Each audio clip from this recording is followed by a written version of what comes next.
Hello guys, आप लोग कैसे हैं। हम उम्मीद करते हैं कि आप लोग बहुत ही अच्छे होंगे। आज हम आपको आरआरसी रेलवे के लिए टॉप साइंस के क्वेश्चन आपको बताएंगे। ये क्वेश्चन ऐसे हैं जो बहुत ही ज़्यादा इम्पॉर्टेंट है और अपने रेलवे एग्ज़ाम में 25 क्वेश्चन तक जो है साइंस आती है। और साइंस सब पुरानी वाली याद करते हैं, वो आती नहीं। आज का मॉडर्न टॉपिक और लेटेस्ट सिलेबस हो चुका है, इसलिए वो क्वेश्चन नहीं आते हैं और लोग वंचित रह जाते हैं। इसलिए आज हमने सोचा है कि आप लोगों को विज्ञान के अच्छे से अच्छे क्वेश्चन जो आते हैं उन क्वेश्चनों से आपका परिचय कराया जाए और अच्छे से अच्छे आप लोग तैयारी करें। तो क्वेश्चन नंबर फर्स्ट, सामान्य दाब पर जल का क्वथनांक होता है। सामान्य दाब पर जल क्वथनांक है कितना होता है? 100 डिग्री सेल्सियस। कितना होता है? 100 degree Celsius. Question number second है, एक वायुमंडल दाब बराबर होता है। कितना होता है? 1.01325 गुणे 10⁵ पास्कल। कभी कभी पास्कल को पीए भी लिखता है। तो 1.01325 इंटू 10⁵ 1 वायुमंडल दाब इक्वल टू होता है ये। फिर नेक्स्ट क्वेश्चन है, क्वेश्चन नंबर 3, किस ताप पर जल का घनत्व अधिकतम होता है?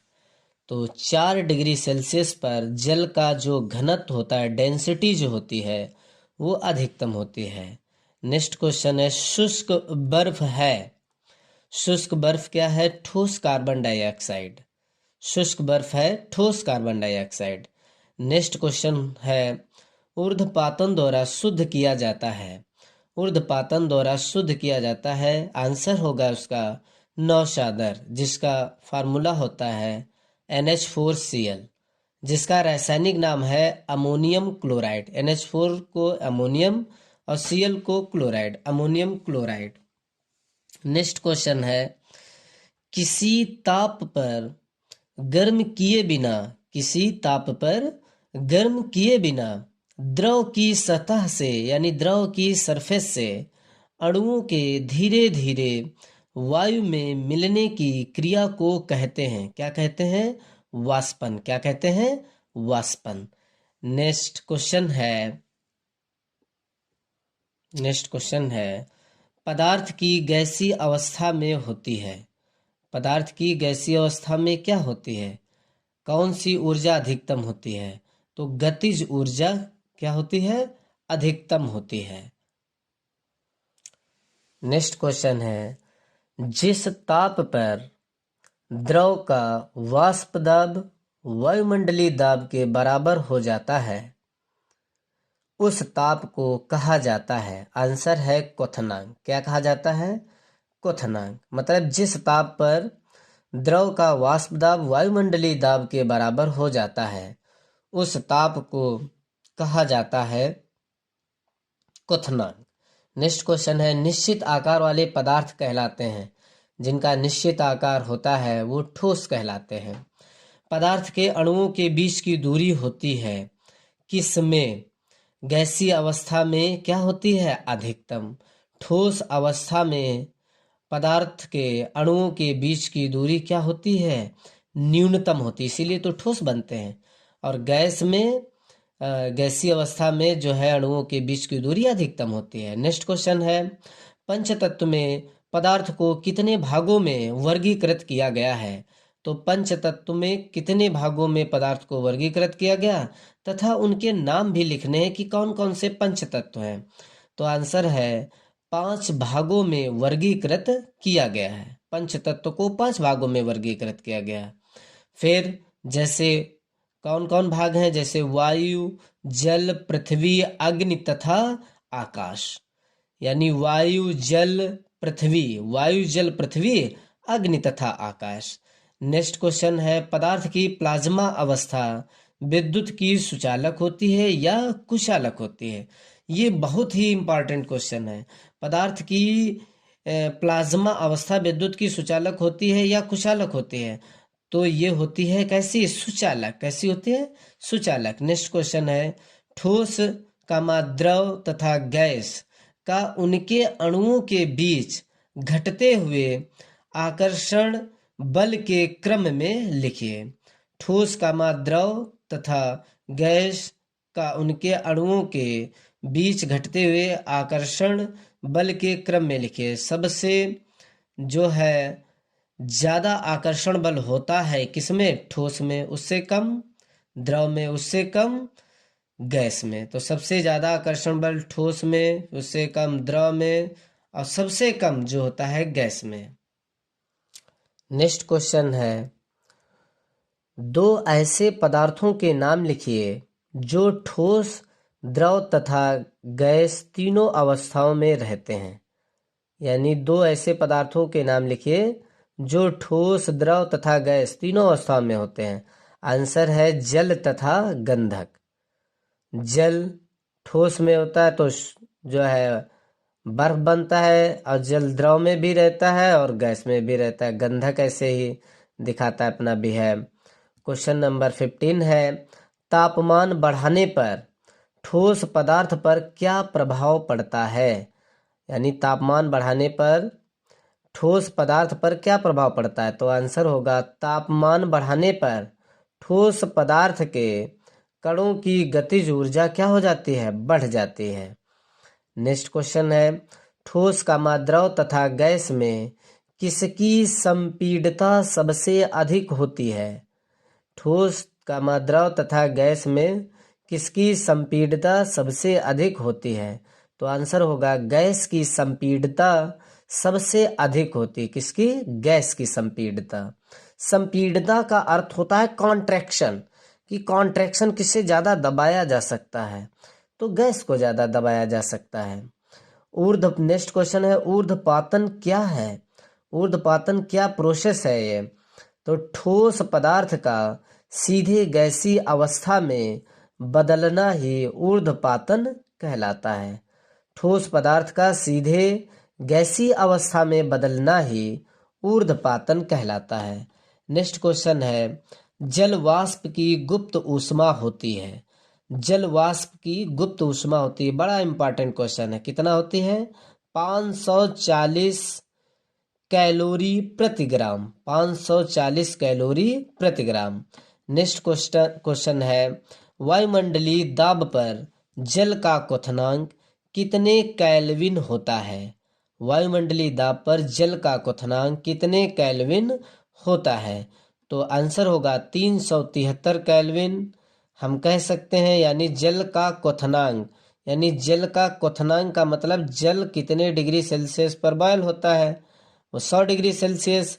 अब केल्विन पूछे तो 100 में 273 जोड़ दोगे तो कितना आ जाएगा? 373 केल्विन। नेक्स्ट क्वेश्चन है, बर्फ का गलनांक होता है, यानी बर्फ कितने डिग्री सेल्सियस पर मेल्ट होना प्रारंभ होता है? तो 373.16 केल्विन कहें या 0 डिग्री सेल्सियस भी आप कह सकते हैं।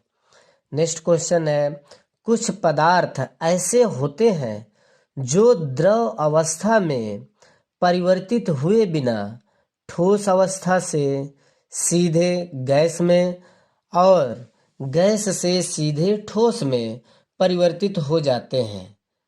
जैसे कपूर है, अमोनियम क्लोराइड है जिसे नौशादर कहते हैं, जिसका फार्मूला होता है NH4Cl आयोडीन। ये ऊर्ध्वपातन वाले हैं। तो ऊर्ध्वपातन में भी यही बताता था, कुछ पदार्थ ऐसे होते हैं जो द्रव अवस्था में परिवर्तित हुए बिना, यानी द्रव अवस्था में परिवर्तित नहीं होते हैं, और किसमें? ठोस अवस्था से किससे हो जाते हैं? सीधे गैस में, और गैस से सीधे किसमें परिवर्तित हो जाते हैं? ठोस अवस्था में परिवर्तित हो जाते हैं। तो ये तो ऊर्ध्वपातन प्रक्रिया है। तो इसमें है उदाहरण कपूर है, अमोनियम क्लोराइड जिसे नौशादर, NH4Cl आयोडीन आदि। अब नोट पॉइंट है, तापमान को मापने वाले पैमाने में संबंध। अगर तापमान को केल्विन में नापेंगे तब कैसे नापेंगे, सेल्सियस में नापेंगे तो कैसे नापेंगे, और फ़ारेनहाइट में नापेंगे तब कैसे नापेंगे। इसके लिए फार्मूला, जैसे अगर सेल्सियस दे दिया जाए तो केल्विन पूछा जाए, सेल्सियस दे दिया जाए तो फ़ारेनहाइट पूछा जाए, इसलिए एक फार्मूला हमने बनाया है और ये हमारी किताबों में है। हम लोग इसे एलिमिनेट कर देते हैं। जब क्वेश्चन आता है रेलवे में ऐसे ही क्वेश्चन पूछता है तो उसमें आपको फार्मूला याद नहीं रहता है, तो फार्मूला है के बराबर 273.15 प्लस डिग्री सेल्सियस। अगर केल्विन में चेंज करना है तो डिग्री सेल्सियस जितना मान दिया जाए उसमें 273.15 रख देंगे, या हम 15 को हटा देते हैं, केवल 273 प्लस जितना डिग्री सेल्सियस होता है वही केल्विन बन जाता है। संबंध क्या, दूसरा संबंध क्या, C/5 बराबर F-32/9 बराबर के -273/5, यानी C/5 F-32/9 और बराबर के -273/5। नेक्स्ट क्वेश्चन है, अब क्वेश्चन इस पे हम करना चाहते हैं कि कैसे हुआ ये। तो निम्नलिखित तापमान को सेल्सियस में बदलिए, यानी सेल्सियस में बदलना है। 300 केल्विन को सेल्सियस में बदलना है तो तापमान के बराबर कितना दिया गया, 300 केल्विन। अब मुझे सेल्सियस में, डिग्री सेल्सियस में मान चाहिए, तो C बराबर क्वेश्चन मार्क। सूत्र क्या होता है, के बराबर 273.15 प्लस डिग्री सेल्सियस, यानी के का मान कितना है 300, तो 300 रखा बराबर 273.15 प्लस डिग्री सेल्सियस। हमको सेल्सियस में ही तो बदलना है, तो 273.15 को इधर लाएंगे तो 300 से इसको क्या करेंगे हम, तो सेल्सियस बराबर हो जाएगा 300 माइनस 273.15, तो ये माइनस का हो जाएगा ये, तो ये 300 से हम केवल 273 ही घटाएंगे, 0.15 हटा देते हैं, तब सेल्सियस बराबर कितना आ जाता है 27 डिग्री सेल्सियस। 300 से 273 जाएंगे तो 27 डिग्री सेल्सियस लगभग। नेक्स्ट क्वेश्चन था, तापमान T बराबर दिया था 573 केल्विन था, सेल्सियस में बदलने के लिए सूत्र लगाएंगे, के बराबर 273 प्लस डिग्री सेल्सियस। तो केल्विन में इसका मान कितना दिया गया, ये टेम्परेचर जो केल्विन में है 573 बराबर 273 प्लस C, तो ये 573 जब 273 इधर आएंगे तो माइनस के 273 हो जाएंगे क्योंकि इधर प्लस था, तो ये 573 से 273 जब घटाएंगे तब कितना आएगा ये 300, यानी 3 से 3 गए 0, 7 से 7 गए 0, 5 से 2 गए 3, 300 ये डिग्री सेल्सियस आएगा। यानी तापमान अगर डिग्री सेल्सियस में पूछना है तो कितना हो जाएगा 300, यही हमारा आंसर होगा। और आज की वीडियो में इतना ही, और आप लोगों के सहयोग से हमारे सब्सक्राइबर भी बढ़ रहे हैं, और आप लोग अगर थोड़ा और सहयोग करेंगे तो हमारे जो है सब्सक्राइबर बढ़ाने के लिए आप लोगों को जागरूक कीजिए। आपका ही चैनल है और आप ही लोगों के मदद और सहयोग से इस चैनल को हमने क्रिएट किया है। जय हिंद, जय भारत, धन्यवाद।